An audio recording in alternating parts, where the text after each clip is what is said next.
Well, okay. Hello and welcome to Backstage at Strategic Coach. I'm here with Dan Sullivan, the founder or the co-founder, pardon me, of the Strategic Coach program. My name is Willard Bond. I've been Dan's recording engineer for 24 years, we think it is now. Yeah. And so we have a few things that we could probably bounce off you. Today's topic is collaboration. So we're going to jump right in with that. I will ask you, though, to please feel free to share, comment, and like, and all those sorts of social media type forwarding, advancing type things. So thank you very much in advance for that. Dan, collaboration. We're both big music fans. We both have love of music, and isn't that an excellent place to illustrate collaboration? You've mentioned a couple times Miles Davis in your couple of your podcasts. He had a record that involved quite a collaboration. Yeah, well, first of all, I should tell everybody that this is your backstage. Well, there's that too. So Please do. This is actually our big recording studio here in Toronto. So quite a number of the podcasts actually get done here, and the engineer is usually Willard, and also you do all the editing of the podcasts, and also we do the audio version of the Coach Coach books, my quarterly books. That's so right. We do it here, but I think probably on a continual basis for 24 years we've been working together. That's right. On some project or other. Yeah. And but the music is really probably a great example of collaboration because talent likes talent, and so music, first of all, is extraordinarily interesting to most people because most of us aren't musical.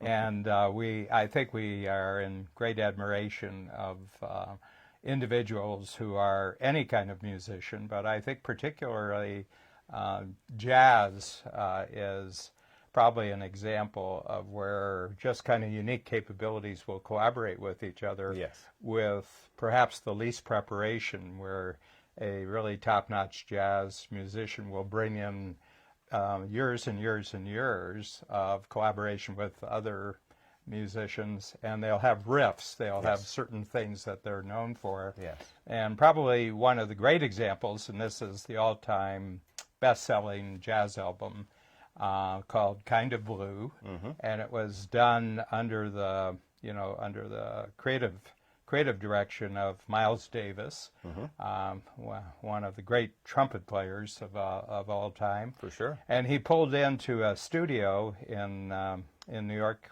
I think it was perhaps in the early 1960s, and he just put the who's who on his list of great musicians that he had played with, and had sort of a idea sketched out on a sheet of paper, shared it with everybody, and then they just went through and they recorded it, two sides of a long playing album. And when he got finished, he says, "Yeah, I think that'll do it." So there was no second take. They did it in about 2.5 hours, the entire recording, and it went out to the market, got packaged, went out to the market, and it's the greatest selling jazz album of all time. Absolutely. And but he had in that room with probably 7 musicians, he probably had upwards of 300 years of actual individual playing, and then many of them had played before, so he knew what every musician could do. That's right, yes. And you're right, jazz is a format or a genre of music that very much lends itself to collaboration. I mean, compared to probably the most opposite of that would be classical music, where all the notes are written, and of course there is some interpretation, but you pretty much play the notes that are there. What the conductor will let you get away with, actually. Exactly. Yeah. And we also chatted a little bit about the songwriting. I mean, even more popular songs, the American Songbook. How I had seen listened to a radio program where they said that out of the top 500 of those songs, only 2 or 3 of them were written by a single person.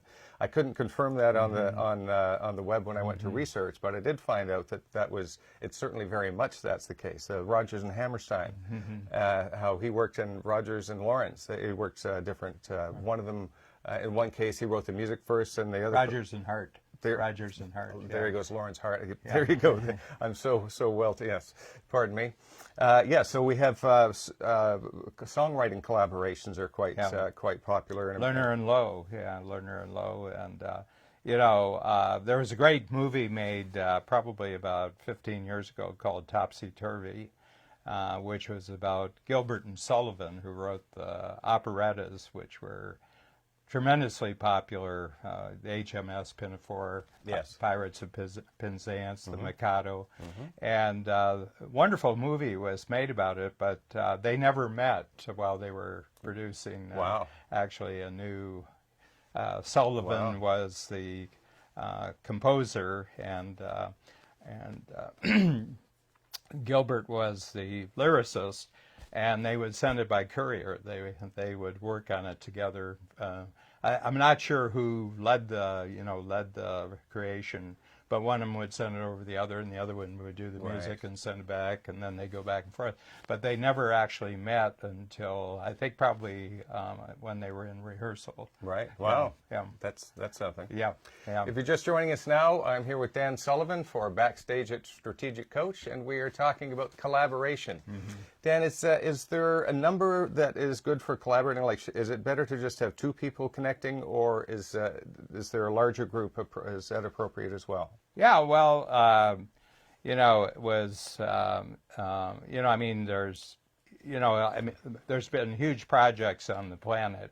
I was thinking of one. I was just so struck by how, a century ago, or maybe 80, 90 years ago, the speed with which major construction projects could put up. And I'll give you an example, which I had to go back and read it again to be sure that I had the facts true, And it was the Empire State Building, which was actually in competition with the Chrysler Building. Right. And these were, two of the iconic skyscrapers in the world. And there was a contest of who could do it faster from start. So they both had to start at the same time. And the Empire State Building, which is 102 stories, I believe, above ground, and then they have about 7 stories underground. They have 109 stories, start to finish. It was built in 54 weeks. Wow. 54. The Pentagon in Washington, which is still the largest office building in the world, was built in 18 months, start to finish. Yeah. Wow. And so it's really extraordinary. But whenever we see in history that there's a person who's famous for something, it's a bit of what I would say, it's a bit misleading. Right. Because there's very, very few people who can achieve big results by themselves. Yes. Okay, and so Edison, I'm a big fan of Edison. I grew up in the same small town in Ohio where Edison was born, but he became very famous when he created a research lab. He probably the originator of what we call the modern research lab, right?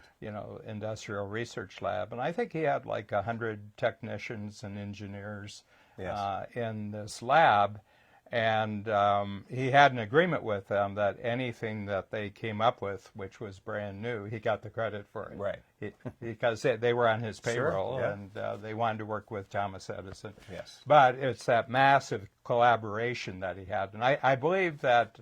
Now that we're into the modern age where it's almost impossible to get anything done except through collaboration, we're beginning to do some reverse engineering on history now. Yes. Johann Sebastian Bach, who's actually my favorite composer of all time, massive amount of output that he did in his lifetime. And he lived quite a long time. He lived into his 70s.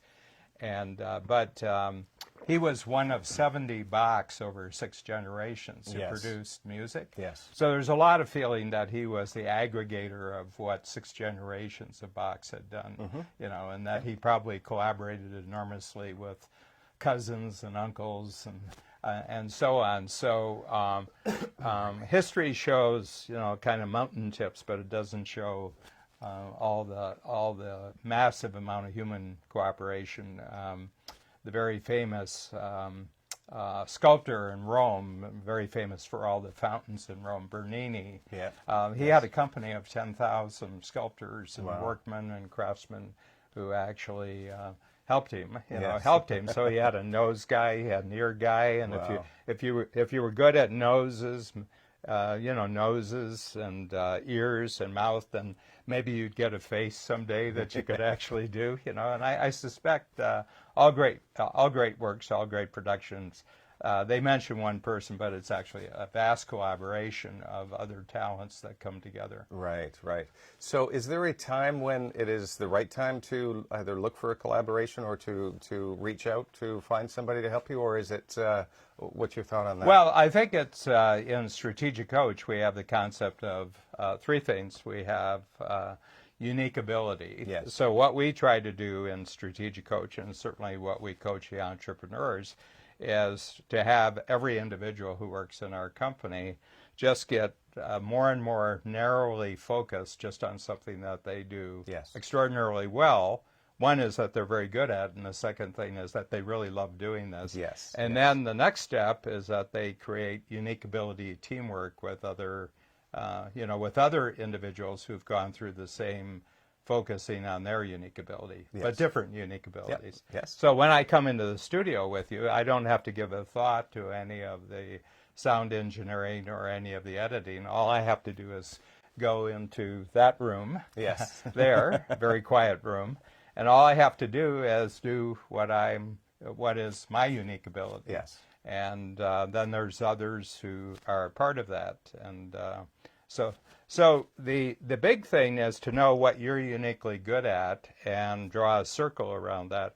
And then anything that's outside of the circle has to be a collaboration with someone else who also has a unique ability.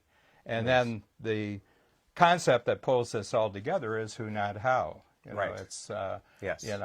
when I'm faced with a new challenge, I'll immediately zero in on that part of the challenge that I'll be good at. But there's lots. If it's a new challenge and it's bigger and better, then what's going to happen is that there's going to be a lot of the big jump that I can't pull off myself, and I'm Yes. going to have other talent around me. So Yes. those are the who's who will do the hows Yes. to actually get to bigger and better. Absolutely. Yeah. I think coming back to our earlier reference with the jazz band, even if Miles Davis could play the drums and the bass and all these things, he wouldn't be able to play them all as well as each of these, Yeah. and he wouldn't have as And full... certainly not at the same time. There's that too, exactly. Once again, if you're just joining us, we are here at Strategic Coach, doing backstage at Strategic Coach with Dan Sullivan, and we're talking about collaboration. So that's an excellent framework to put it in. When do I know that I need to collaborate now, or does it happen to be that I bump into some people who say, hey, I think we can collaborate? Is there a... Yeah, it happens a lot of different ways. I mean, there's what you have as your own goals that if they're really bigger and better results in the future, by definition, you can't do a lot of it because you'd already be doing it. Yes. Okay, Yes. so you're confronted with the fact that you can't move forward towards your goals unless you collaborate. So Right. that's one part.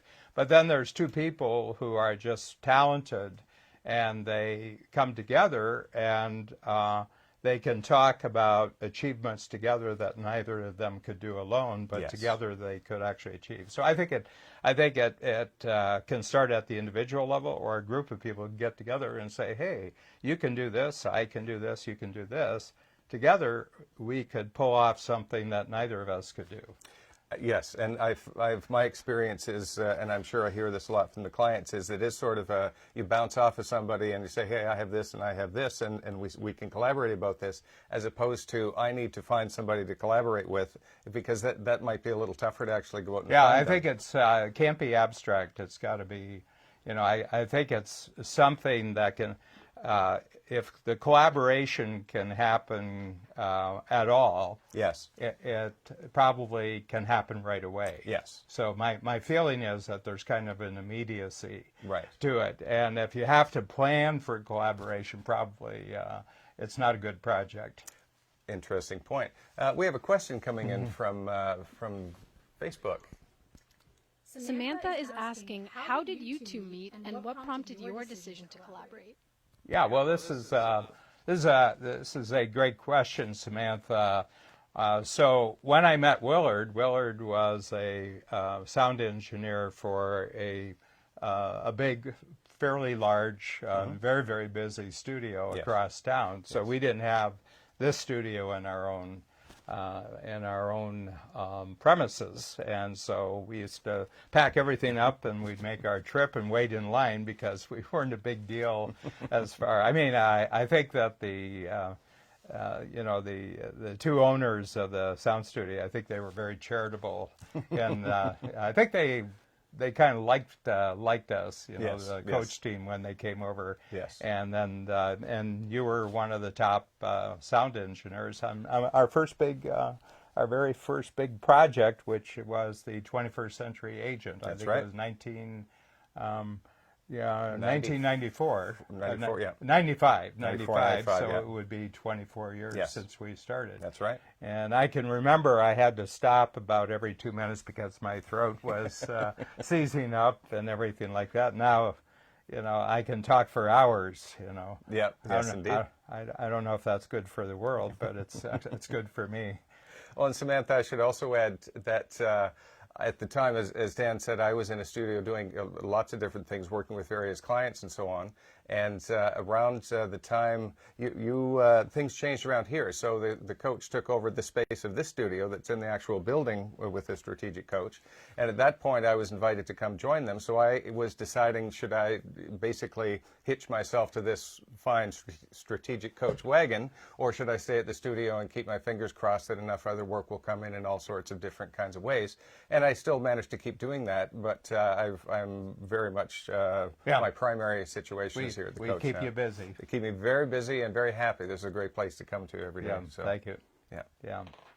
So, what shall we tell them about next? Well, I think the big thing is that what I believe, as far as entrepreneurs, is that there's a weird kind of change that every entrepreneur has to make. Yes. And what I mean by this is that I think to a certain extent for someone to decide to become an entrepreneur, they have to be kind of a rugged individualist. Yes. Okay. Yes. In other words, they have to have enough confidence in themselves Yeah. that without any support, they could go out into the marketplace and actually get customers, Yes. get clients or customers. Indeed.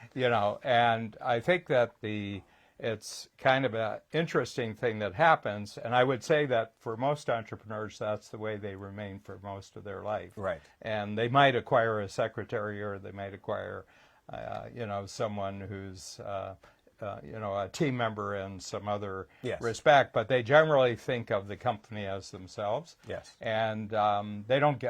They can make a living. Some of them can make, if they're really talented and they have particularly good connections and they have Yes. particularly good customers. Yeah. They can make quite a bit of money, but they can't multiply beyond a certain point. Right.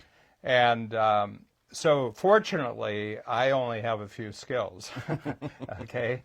And fortunately, on the second hand, second part is my skills are really well paid for. Right. Yes. But I was a coach for 15 years with no help. Right. Okay. Yes. And I did well, and it was much more enjoyable work than I could ever get by having a job with someone else. Yes. But in 1989, so this is our 30th year right now, Babs and I had by that time come together as a team, and we said, let's make this bigger. And then when we made it bigger, then we started taking on. First of all, in the first year, we had two team members in 1989, 1990. But then we really started growing in a number of ways. One is that we converted from just doing me working with one client to working with a workshop full of clients. Right. And then I developed a lot of workshops. And then at a certain time, we could train other people to be coaches like myself. Right. And we now have 17, and we have a team that's over 130 employees, and Yeah. we're in 8 cities around the world. We're now 3 countries, and none of that could have been achieved if I had remained a one-on-one coach. None of that. So I had to collaborate, cooperate and collaborate with a great number of people to do that. And anytime you see someone who started just as a one-person operation and now they have a Fortune 500 corporation, that was only achieved through amazing amounts of collaboration. Yes. And now we have we have a question actually coming in from Facebook again. Eric is asking, as of today, what would you say was your best collaboration apart from Babs, of course? Well, just to reemphasize, number 2 is also Babs. Number 2 is Babs. Well, I think the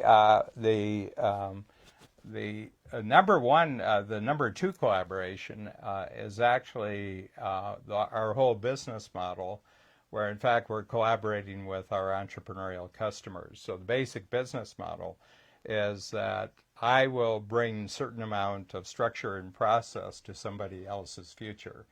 So the coaching and strategic coach is always totally focused on an entrepreneur's future that's really bigger and better for them. Right. And then I have a way of getting them clear, feeling very, very confident, and feeling very, very capable about having a much bigger future. Yes. And then every 90 days, we have a collaboration of getting them clear about what they've achieved. So I would say next to Babs, the next collaboration is with our 3,000 entrepreneurs who are in the Strategic Coach Program. And I always see that we're 50% of the partnership that we have with every entrepreneurial client. Right. You know? Yes. And what we try, we're only going to bring our best unique ability skills to that partnership. Yes. And we want to show the entrepreneur that they can give up everything except their best skills. Yes. And then they can do who, not how inside their own organizations and grow.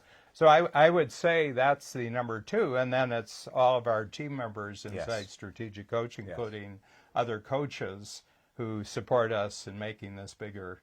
You know, I can coach a certain number of individuals, but not the 3,000 that we previously have. I mean, we do 500 workshop days a year. This year we'll do 500 workshop days, and that would be, somewhere in the neighborhood of 125 entrepreneurial groups. So, that's we have sometimes on the schedule board we have 5 or 6 workshops happening over 8 time zones in the world, and it's that's impressive. Couldn't have pulled that off by myself. And now we actually also, as part of the Strategic Coach Program, have the Game Changer Group, which is all specifically a collaborative. Yeah, and that's a really interesting one. So we have 3 levels in Coach. We have the Signature level, the 10 times level, and the Game Changer level. But in the Game Changer, everybody is a coach to everybody else in the workshop. So it's if you can think of collaboration squared, this is kind of collaboration cubed. Yeah, collaboration cubed. Yes, well said, yes. Do we have time for one more question from Facebook? Norberto is asking, with collaboration comes disagreements. What was your biggest disagreement, and how was that resolved? Yeah. Good well, question. The way to set up collaboration is so that there are no disagreements. And what I mean by that is that both sides are completely committed to the same goal. And the other one is that each of them is completely in control of their part of the capability. So they're not giving up anything to collaborate. They're just fully able to do what they're doing for a much bigger goal, and then the other person to do it. So our idea of collaboration, everything is clear right at the front. Yes. So it's not let's go into business together and see how we can do together. That's not what I call collaboration. Yes. Collaboration is where you're already totally confident about your own capabilities. It's just that there's a much bigger thing that both of you can get to, but neither of you can get there on your own. Perfect. And so you have this enormous appreciation that you can't get there unless the other person feels totally enthused and totally confident about working with you. Yeah. And that's all the time we have today. Thank you so much for joining us here backstage at Coach. I would please like you to share, like, and comment if you would. And of course, we're going to have a link to this replay up on our website fairly quickly.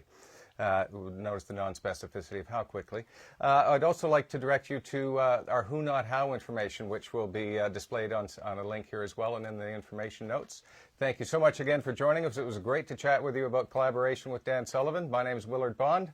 Thank you from Strategic Coach, and have yourself an awesome week. Thank you. Bye-bye. Thank you.